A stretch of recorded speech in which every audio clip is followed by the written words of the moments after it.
চলতি বছরের হজ flight ২৯ April থেকে শুরু হবে এবং চলবে আগামী ৩১ মে পর্যন্ত। বিকেলে রাজধানীর আগারগাঁওয়ের পর্যটন ভবনে বেসামরিক বিমান পরিবহন ও পর্যটন মন্ত্রণালয়ের সচিব নাসরিন জাহানের সভাপতিত্বে সুষ্ঠু হজ ব্যবস্থাপনা সংক্রান্ত সভায় এই তথ্য জানানো হয়।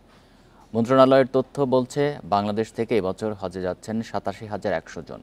নিবন্ধন কম হওয়ায় এবারও কোটা পূরণ হচ্ছে না। চাঁদ দেখা সাপেক্ষে চলতি বছরের হজ ৫ জুন অনুষ্ঠিত হতে পারে। আগের বছরের মতো এবারও হজযাত্রীদের অর্ধেক পরিবহন করবে রাষ্ট্রীয় পতাকাবাহী এয়ারলাইন্স বিমান এবং বাকি অর্ধেক বহন করবে সৌদিয়া ও ফ্লাইনাস এয়ারলাইন্স। এবছর ১,৬৭,৮২০ টাকা বিমান ভাড়া নির্ধারণ করা হয়েছে। ভাই শুধু লাইনটা পাচ্ছি।